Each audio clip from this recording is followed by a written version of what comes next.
Hi, welcome back to the channel. My name is David Osuji. I am a psychiatric mental health nurse practitioner out of the Dallas area. And today we are going to talk about emotions.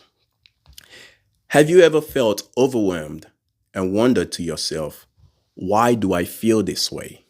And can I control it? Well, here's something you might not expect.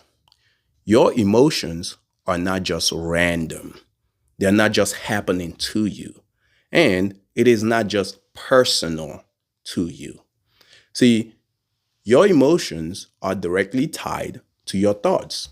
If I think your thoughts, I will also feel your emotions. Think about it.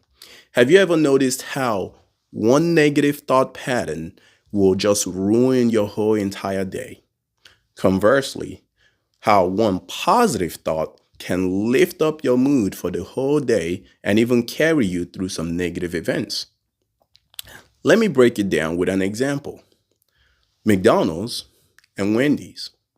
See, it doesn't matter where you are, New York, California, Texas, a McDonald's burger always tastes the same.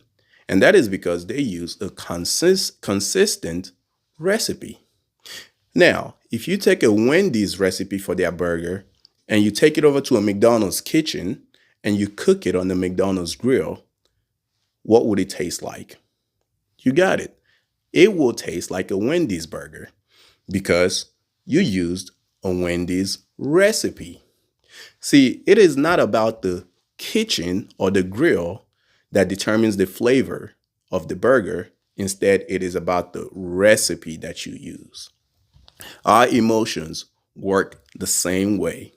They are the result of our mental recipe, our thoughts. See, if we were to say that your brain is the kitchen, your thoughts are the recipe, and your emotions are the final product, the burger. As long as you follow a certain recipe, a certain thought pattern, you will get a certain predictable outcome for your emotions. If you're constantly thinking things like, I'm not good enough, you'll feel emotions like sadness, frustration, inadequacy. But here's the good news. Just like a recipe can be tweaked and modified and adjusted, you can tweak and change your thoughts.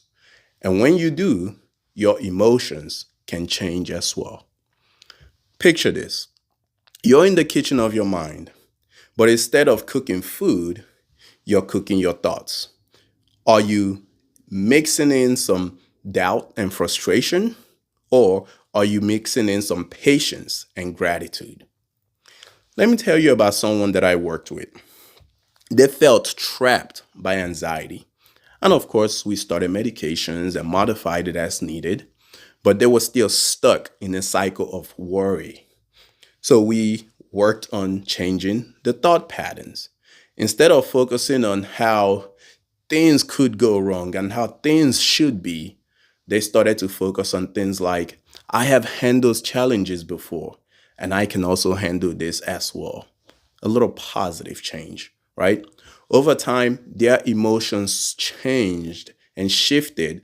Instead of feeling controlled by anxiety, they started to feel more in control of their emotions. You can do this as well.